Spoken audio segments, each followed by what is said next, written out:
Hai, selamat datang kembali di mata kuliah Wireless Sensor Network. Kali ini kita akan melihat aplikasi-aplikasi yang dibangun dengan teknologi Wireless Sensor Network. Materi pada kuliah kali ini diambil dari referensi Soft Ready chapter 2. Jadi Anda disarankan untuk membaca bab 2 untuk lebih memahami materi yang saya sampaikan ini. Sebagaimana kita pelajari pada mata kuliah sebelumnya, WSN adalah collection of complex size, relatively inexpensive computational nodes that measure local environment. Jadi pada kuliah yang pertama kita sudah melihat beberapa contoh node yang memiliki kemampuan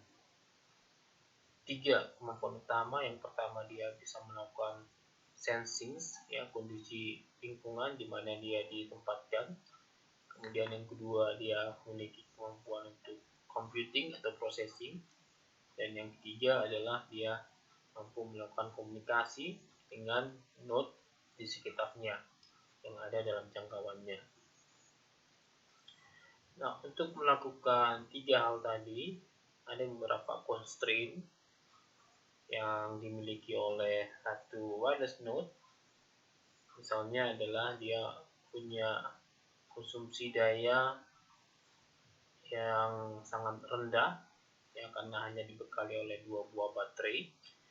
Kemudian kemampuan untuk memproses data juga sangat kecil karena kapasitas prosesornya juga rendah, dan juga memori yang dimiliki oleh si wireless sensor node. Nah, hal-hal itu menjadi dasar pertimbangan ketika kita ingin membangun sebuah aplikasi. Jadi harus dipertimbangkan kondisi dari node itu yang kita pakai tersebut. Nah, secara secara garis besar, jenis aplikasi dari wireless sensor network itu terbagi menjadi dua. Ya. Yang pertama kita sebut dengan kategori 1, C1WSN. Kemudian yang kedua adalah kategori 2 WSN.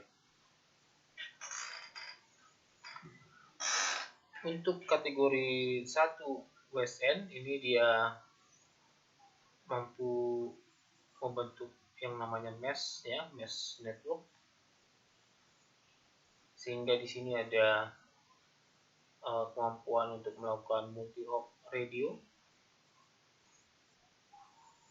Oke. Di pertemuan sebelumnya kita lihat salah satu teknik untuk mengurangi konsumsi daya dari node itu dengan cara membuat networknya multi-hop. Nah, selanjutnya untuk kategori yang kedua, itu adalah untuk jenis aplikasi point to point. Oke, jadi di kategori yang kedua itu tidak memakai multi-hop, atau sini dia memakai multi point to point. Jadi topologinya star base. Kalau kategori di bagian yang pertama tadi dia mesh. Kalau kategori yang kedua dia pakai star.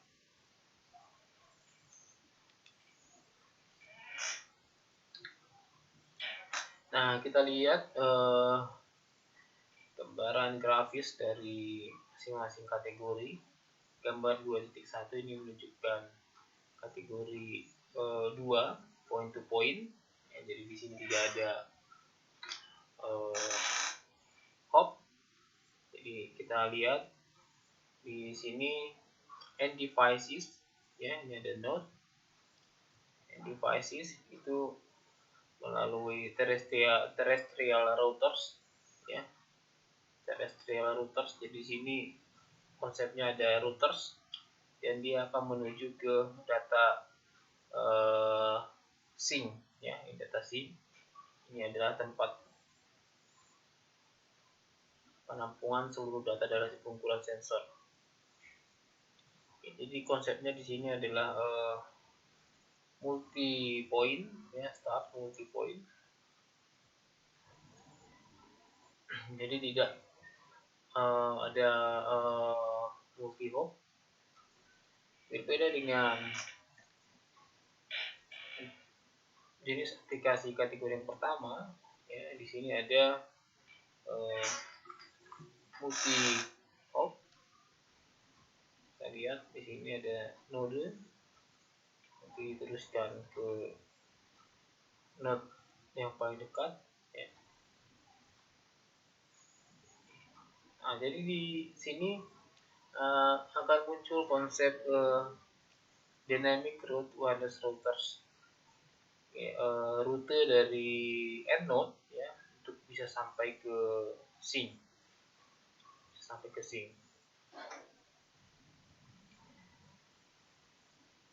Jadi kalau node yang paling bawah ini bisa saja lewat jalur yang di sebelah kiri, atau dia juga bisa lewat jalur yang sebelah kanan ini ya. Ada satu mekanisme atau algoritma yang dipakai untuk penentuan path-nya. Jadi di sini ada dynamic route ya, wireless routers.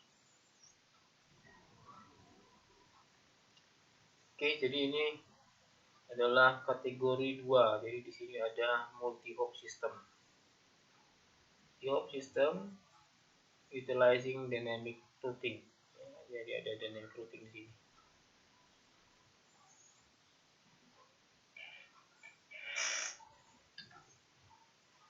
Nah, selanjutnya selain kategori 1 dan kategori 2 tadi, di sini juga ada pembagian dari model aplikasi yang dibangun. Ada 2 buah tipe, ada yang disebut dengan kooperatif ya, disebut dengan kooperatif, dan ada yang kedua disebut dengan non kooperatif. Jadi ini yang pertama, kooperatif.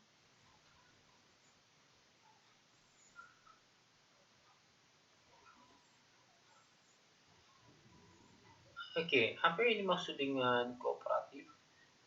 Kooperatif di sini maksudnya adalah jika satu node, satu node ini dia berperanan untuk membantu node yang lain ya, yang di sini, yang ini, untuk mengirimkan data ya sampai ke sink ya, ke sini. Nah, ini bisa nanti akan terhubung ke cloud. Oke. Sedangkan untuk model yang non kooperatif,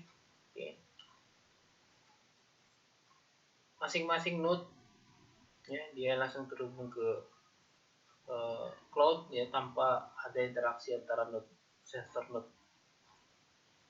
Oke, di sini kita lihat ini dia tidak bisa berkomunikasi satu sama lain. Ya, ini forbidden. Oke, berbeda dengan yang di bawah yang kooperatif.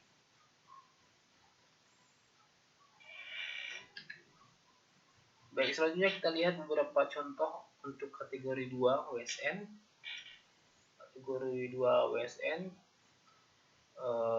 dia mempergunakan konsep point to point, atau sering juga kita sebut dengan model topologi star ya. Generally with single hop radio connectivity utilizing static routing. Jadi di sini mempergunakan static routing. Okay. Single hop. Kemudian kategori 2 teknologi is being targeted for a gamut of building automation, industrial, medical, residential control, and monitoring application. Jadi ini untuk jenis-jenis aplikasi yang memang sentralistik. Misalnya kita ingin mengontrol satu gedung, ya, atau mengontrol satu ruangan operasi di ruang operasi di rumah sakit. Many of these applications are being contemplated in the context of IEEE 802.15 Standard Solution. Jadi untuk kategori 2 WSN ini pakai teknologi Zigbee 802.15.4.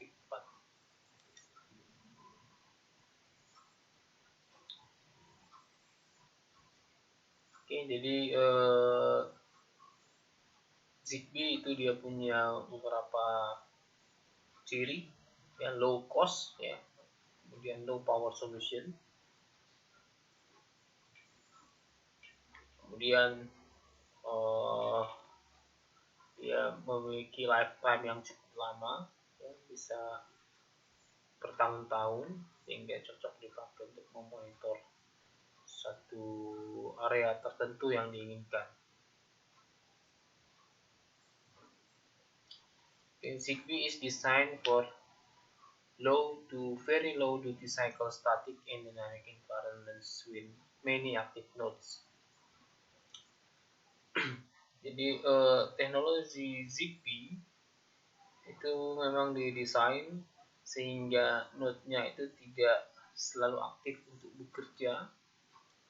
Oke, jadi di program ya kapan dia melakukan sensing, computing, dan juga mentransmisikan hasil pengukuran sensor.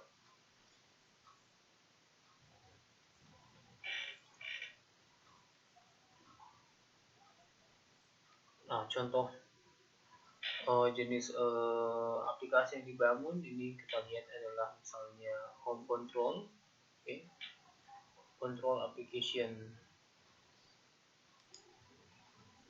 jadi melakukan monitoring dan kontrol semua perangkat yang ada di rumah, yang mulai dari misalnya lighting, heating, kemudian cooling system, ya, from anywhere in the home. Jadi ini adalah satu contoh yang sentralistik. Bisa kita lihat di sini di sebuah rumah dipasang beberapa sensor, ada temperatur, security sensor, ada sistem, kemudian entertainment, ada PC and peripheral. Nah, ini akan mengirimkan datanya melalui sebuah gateway. Okay. Artinya di sini adalah semua perangkat node ini dapat dijangkau oleh gateway. Okay. Selanjutnya gateway mengirimkan datanya ke data server. Okay. Data server bisa private atau juga melalui cloud. Itu.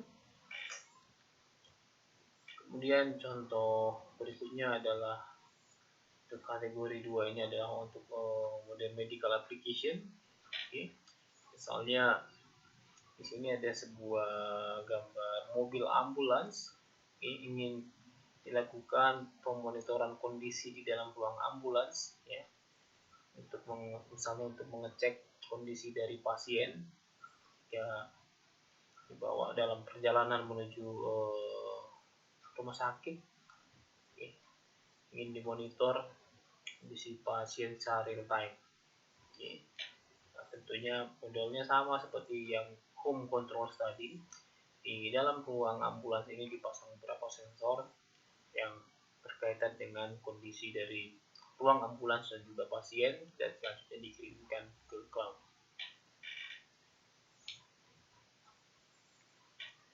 Oke, kemudian juga dia boleh dalam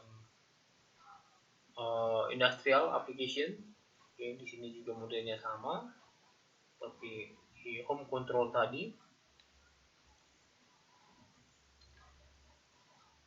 Nah, selanjutnya adalah untuk aplikasi kategori 1. Beberapa contoh kategori 1 adalah di bidang military sensor network, ya, to detect and gain as much information as possible about enemy movements, ya, explosion, and other phenomena of interest. Kemudian law enforcement and national security application for inimical agent tracking or nefarious substance monitoring. Kemudian ada wireless traffic sensor network to monitor vehicle traffic on highways, memonitor kepadatan lalu lintas di jalan tol. Kemudian wireless surveillance sensor network for providing security in shopping malls. Jadi menerapkan wireless surveillance sensor network pengamanan di mall. Kemudian wireless parking load sensor network to determine which spot are occupied and which are free. Seringkali ketika kita ingin memarkir kendaraan di sebuah mall, kita sering kebingungan, ya. Misalnya di lantai atau slot-slot parkir yang mana yang masih kosong. Salah satu solusi yang bisa ditawarkan adalah dengan menerapkan wireless sensor network di setiap gate, di setiap ruang-ruang atau slot parkir itu disediakan node sehingga bisa mendeteksi slot parkir yang masih kosong dan itu terintegrasi dengan sistem monitoring sehingga mobil yang masuk ke mall dia dapat data terlebih dahulu slot yang mana yang masih kosong, yang masih available untuk dia pakai. Tentu ini akan memberikan penghematan dalam upaya pencarian lahan parkir. Selanjutnya adalah borders monitoring with sensor and satellite updates. Oke, ini gambaran contoh law enforcement national security application. Jadi di sini memang ada banyak sensor disebar dan antara satu sensor dengan sensor yang lain itu dia kooperatif, bisa saling berkomunikasi hingga misalnya ini ada mobil kriminal, bisa deteksi keberadaannya bergerak kemana, ke utara, barat, timur, selatan dan lain sebagainya, dan informasinya dikirimkan ke polisi. Oke, ini adalah civil and environmental engineering application. Kemudian wildfire instrumentation. Jadi kalau kita ingin mendeteksi kebakaran di suatu hutan yang luas, misalnya kita pasang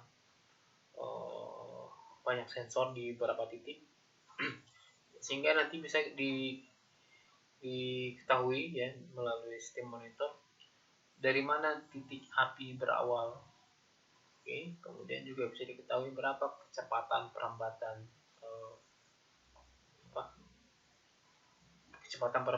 api. Ya, itu hanya bisa diperoleh kalau di daerah-daerah tersebut tadi kita pasang sensor.